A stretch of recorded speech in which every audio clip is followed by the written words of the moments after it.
John 7:35.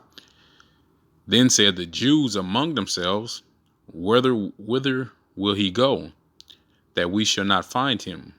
Will he go unto the dispersed among the Gentiles and teach the Gentiles? I want to give all praise, glory, and honor to Yahweh, Bahashem, Yahweh Shai, Bahashem, Harakakadash. Double honor to all the elders and apostles of GMS that taught me the truth. Peace and shalom to my fellow Akim that are pushing the truth for the honesty and sincerity, man. And I bring this verse up because we were at camp last night and we were just talking about the Hellenization period, or what is known as the Greek captivity, and how Esau has played around with the words and set a stumbling block amongst the nation, the rest of the nations, and as well as you 2/3, chiefly you Negroes. All right, because this captivity has gotten you mentally beat down to where you want to love and save your oppressor. So different words become stumbling blocks to you. This being one of them. And so when we go to, because it didn't used to be like this a few years ago. When we go to the Blue Letter Bible and we look up John 3:75, and it says, then said the Jews amongst themselves, whither will he go, that we shall not find him? Will he go into the dispersed, dispersed among the Gentiles and teach the Gentiles? And when you look up that word in the Strong's, okay, it's Helene. Strong's G 1672. Helene.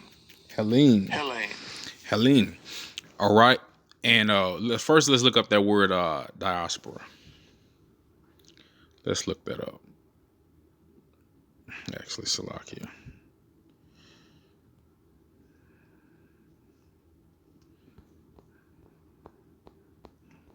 Just doing this for edification purposes, man. It says a scattering, dispersion of Israelites dispersed among foreign nations, of the Christians scattered abroad among the Gentiles. All right, and see, this is how they actually have shot themselves in the foot, because when we go back, and we look at the word Helen, let's look what the word says. Helen. Let's look what this word says. So like it, y'all keep pushing the wrong damn thing.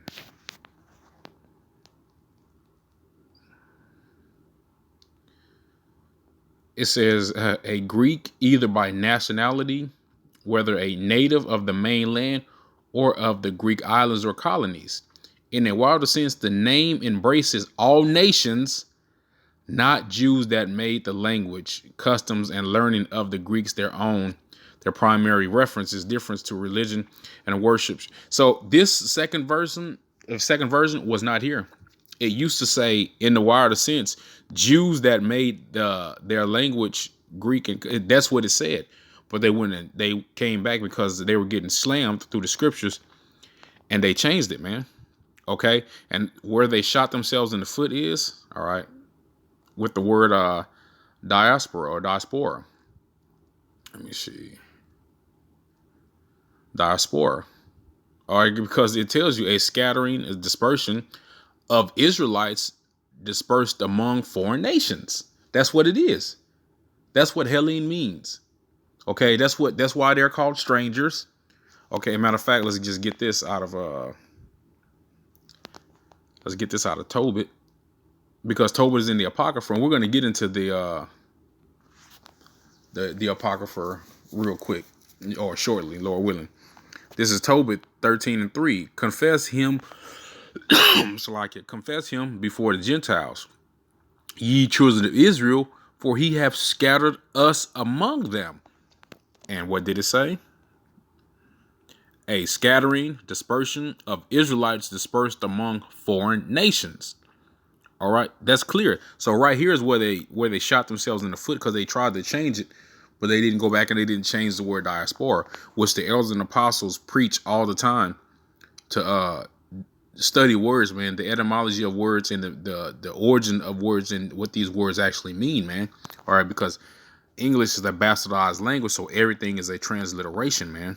Okay, that's what we might need to keep that. We'll just keep it up. But yeah, confess him before the Gentiles, ye children of Israel, for he hath scattered us among them. And that was also part of our curses and part of the prophecies in Deuteronomy, man, and as well as Hosea as well, man. And so and a lot of people don't understand between the book of Malachi, which was the quote unquote last book of the New Testament, and between the New Testament was around what, almost over 400 years, man. Okay, so that's a 400-year period of history that's missing, man. All right, and so during that time, let me see, we're actually here. We'll go here first. During that time, the Israelites lost who they were, man. It's Galatians. This is Galatians 3:28. There is neither Jew nor Greek. There is neither bond nor free. There is neither male nor female. For ye are all one in Hamashiach Yahushua. And a lot of people say, see, there's neither Jew or Greek. But that, again, we have to go to what that word Greek means, man. Okay? And it's Hellenist. All right? It's Hellenist, man. And let me see.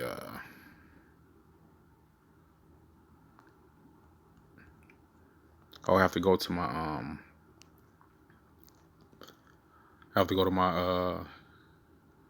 Google Chrome on this one. And this is collinsdictionary.com, and it says a Hellenist, a non-Greek, a Jew of Hellenistic period who adopted the Greek language, customs, etc. A specialist in the study of classical Greek language and ancient Greek culture. And that's what we did, all right, because we were taken into these different captivities, man. All right. So for you to get the understanding of what it mentioned is, there is neither Jew or Greek, there is neither bond or free, there is neither male or female, for ye all are one. And Mashiach Yahushua, that was talking about the Israelites, man. All right, that was talking about the Israelites, because we went under these different captivities, man. And let me see, I don't know if I should start with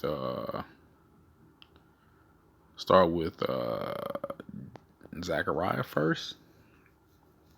We'll start with Zechariah 1:19. And I said unto the angel that talked with me, what be these? And he answered me and said, these are the horns which have scattered. Actually, let me start. Let me go back one. Yeah, Zechariah 1:18. I might need to go one more.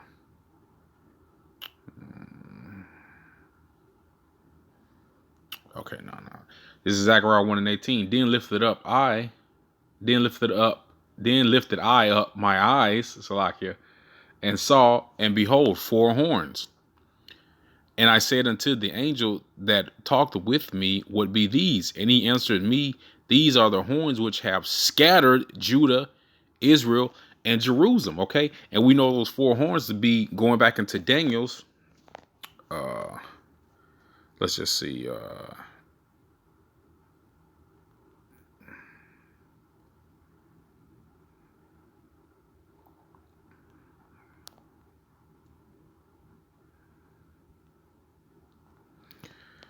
Because we know that statue is that Daniel, yeah, right here. Perfect. This is what I wanted. The vision that Daniel seen was this was a statue, or that Nebuchadnezzar seen and Daniel interpreted was a statue, and the head of gold being the Babylonian Empire, the silver Medo-Persian Empire, The brass, which is the Grecian Empire, which is in the Apocrypha, all right, and the iron and clay is the Roman Empire, and the clay being the clay and iron is a representation of the Roman Empire and America, all right, because Rome is America 2.0 all over again. So what the people who don't have a clear understanding of the scriptures is they don't have the brass, which is the Grecian Empire. They don't have that time period, man. They don't have the understanding of that time period. All right. And so these horns that we just read in Zechariah was these different kingdoms and captivities, man. All right. And we would lose our heritage in these captivities. We would lose our ways, our customs, and worship their gods and eat their foods and lived under their philosophies, man. All right, that's what we did. So now from there we'll go to First Maccabees. Let me see here. Let's see where I want to start.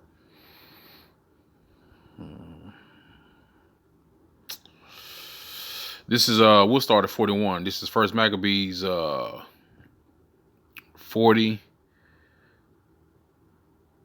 First Maccabees 1 and 41. Moreover, King Antiochus or Antiochus wrote to his whole kingdom that all should be one people. Verse 42. And everyone should leave his laws, so that all the heathen agreed according to the commandment of the king. Yea, many also of the Israelites consented to his religion and sacrificed unto idols and profaned the Sabbath. For the king has sent letters by messengers into Jerusalem and to cities of Judah that they should follow the strange laws of the land. And which is what a lot of you people are going to get ready to do here. All right, a lot of you Israelites, you're going to get ready to follow the strange laws and customs of the land, of this beast system, man. All right, verse 45. And forbid burnt offerings and sacrifice and drink offerings in the temple, and that they should profane the Sabbaths and festival days, and pollute the sanctuary and holy people, set up altars and groves and chapels of idols, and sacrifice swine's flesh and unclean beasts, that they should also leave their children uncircumcised, and make their souls abominable with all manner of uncleanness and profanation. Okay, and so what you have here is this Hellenization period, which this is what this Hellenization period is: not uncircumcising your children, shaving their heads, getting ear piercings, tattoos, eating abominable foods. All right, and then on top of that, mixing in with the other nations for 400 years. We lost who we were as a people. Okay, and so when Yahushua and his disciples popped up on the scene, this is why that they have to teach the whole world the word, because what we were scattered in all four corners of the world, man. All right, matter of fact, let's get that real quick.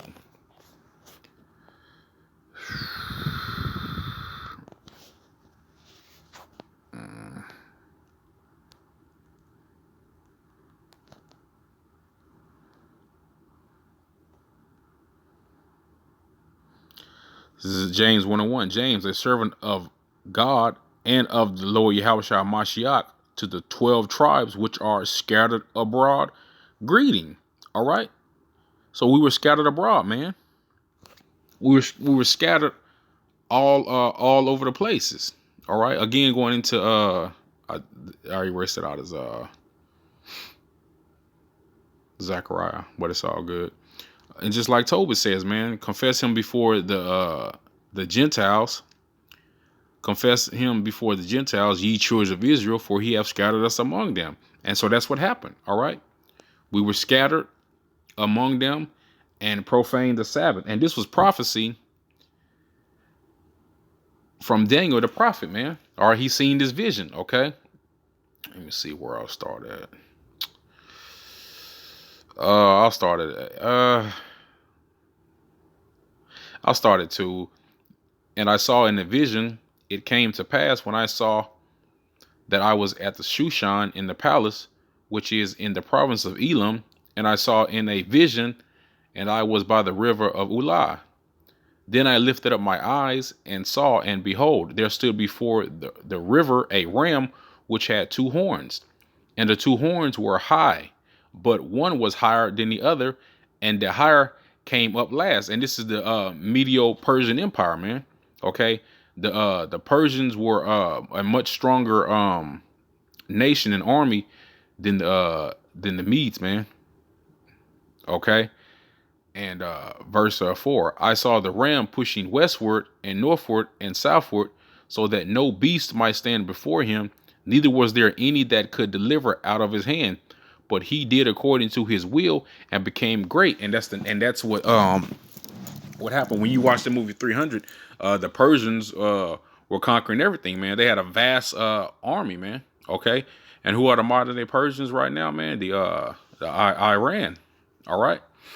Verse 5, and I was considering, behold, he goat came from the west on the face of the earth, and touched not the ground, and the goat had a notable horn between his eyes. And that he goat is Alexander the Great, man, in the Grecian Empire. Okay, and they came and took us from the Persians and put us in the Greek captivity. Okay, and this is describing that time of how we became a Hellenized people, man. All right, by profaning the Sabbath and the holy days, and the book of Daniel tells us this, man, under Antiochus. All right, and because I'll read it again. I was considering, behold, a he goat came from the west. Actually, no, it is down. It's further down, Salakia. And he came to the ram that had two horns, which I had seen standing before the river, and ran unto him in fury of his power. And I saw him come close unto the ram, and he was moved with great choler. And that word choler just means like anger or hatred against him, and smote the ram and brake his two horns. And there was no power in the ram to stand before him, but he cast him down to the ground and stamped upon him. And there was none that could deliver the ram out of his hand. And that's Alexander the Great taking down the Medo-Persian Empire, man, breaking his horns. Okay. Therefore, the he goat waxed very great, and when he was strong, the great horn was broken, and for it came up four notable ones toward the four winds of heaven, and that's Alexander and his four generals. And this history could be found in the Apocrypha, man. Okay, so we'll stop that right here. And go to let me see here. Go to First Maccabees to Lakia. Just to get the edification of it. Go to First Maccabees 1. 1:1. Let me see. Yeah, and it happened after that. Alexander, son of Philip the Macedonian, who came out of the land of Chittim, and had smitten Darius, the king of the Persians and Medes. Salakia, y'all. That he reigned in his stead the first over Greece, and made many wars and won many strongholds, and slew the kings of the earth, and went through to the end of the earth, and took spoils of many nations, insomuch that the earth was quiet before him, whereupon he was exalted, and his heart was lifted up. And the scripture said that, all right, he stood mightily strong, all right, and he gathered a mightily strong right there. Got a mighty strong host, and ruled over countries and nations and kings, who became tributaries unto him. And after these things he fell sick, and perceived that he should die. Wherefore he called his servants, such as were honorable and had been brought up with him from his youth, and parted his kingdom among them, while he was yet alive. So Alexander reigned 12 years, then died. And his servants bare rule, everyone in his place. And after his death, they all put crowns upon themselves. So did their sons after them many years, and evils were multiplied in the earth. All right. Verse 10, and there came out of them a wicked root, Antiochus, surnamed Epiphanes, son of Antiochus, the king, who had been a hostage at Rome, and had reigned in the 130 year and 7th year of the kingdom of the Greeks. All right. And so that wicked root, I want to keep in mind that wicked root. All right. And then we're going back to Daniel's 8. Keep in mind that wicked root. verse 10. Let me see here. Y'all start at 9 again. And out of them came forth a little horn, which waxed exceedingly great, towards the south and towards the east and towards the pleasant land. And the pleasant land is Israel, okay, or Jerusalem. All right. And that wicked horn is Antiochus or Antiochus. All right. And it waxed great, even to the host of heaven, and cast down some of the host and of the stars of the ground and stamped upon them. And that's Antiochus or Antiochus blatantly, man, destroying the children of Israel. Okay. Yeah, he magnified himself even to the prince of hosts, and by him the daily sacrifice was taken away, and the place of sanctuary was cast down. And this goes back into First Maccabees, down to the 40th chapter where we were reading, man. All right, the abomination that make it desolate. Let's see. We'll read it over. Let's see. And verse 42, and everyone should leave his laws, so that all the heathen agreed according to the commandment of the king. Yeah, many also of the Israelites consented to his religion and sacrificed unto idols and profaned the Sabbath. All right, for the king has sent letters by messengers unto Jerusalem and the cities of Judah that they should follow the strange laws of the land and forbid burnt offerings and sacrifice and drink offerings in the temple, and that they shall profane the Sabbaths and festival days and pollute the sanctuary and holy people, man. All right, so see the Apocrypha, Maccabees is matching up beautifully with the prophecy of Daniel's the 8th chapter, man. All right. And so during that time, during those hundreds of years of us leaving our heritage, forgetting who we are, all right, we became Hellenized Jews, man. We became Greeks, man. All right, Gentiles, okay? Gentiles, man. That's what we became, all right? Alienated from our commonwealth, man. That's in the scriptures, man. Matter of fact, let me pause it real quick. Right here. This is Ephesians 2:12. That at that time you were without a Mashiach, being aliens, foreigners from the commonwealth of Israel, and strangers from the covenant of promise, having no hope and without power or God or Yahweh in the world. All right, because we were down, and we were, as people, as Israelites, were down and out in brutal captivity, in the Roman captivity, man. Okay. During the Roman era, or we went from the Greco-Roman captivity to the Roman captivity. All right. Rome fell. We ruled during the Byzantine Empire, and then during the Renaissance, Esau Edom came back into power, and that's when the slavery started all over again. And this slavery in America was our worst because we forgot who we were as a people, man. It was our heritage was stripped out from us. Okay. Where was I going to go? Yeah, Corinthians. And we'll get out of here after this, man. This is the last one. 1 Corinthians 12:2. Ye know that ye were Gentiles, carried away unto these dumb idols, even as ye were led. All right, were Gentiles carried away into those dumb idols. And what idols those? The Greek and Roman idols: Jupiter, Zeus, Caesarea Borgia right now. Okay, all these different Greek and Roman gods, man. Diana, Hades, Pluto, all those different Roman and Greek gods, man. All right, carried away into those dumb idols, sacrificing, eating abominable foods. All right, totally away from our power, man. Okay, and the book of Hosea corroborates this, man. All right, so I just wanted to do this lesson, man, going into the wordplay that was switched up to confuse the masses, and into a brief history of the Hellenization period, man. All right, because just like we were Hellenized in Greece, we are Americanized here, man. doing the same shit, forgot our heritage, and that's what the uproar was about in Acts, because they didn't believe that they had no understanding that they were Israelite foreigners, man. That lost their heritage. All right, they looked different, they spoke a different language, and they had no knowledge of Yahweh or Yahweh Shai, man. Okay.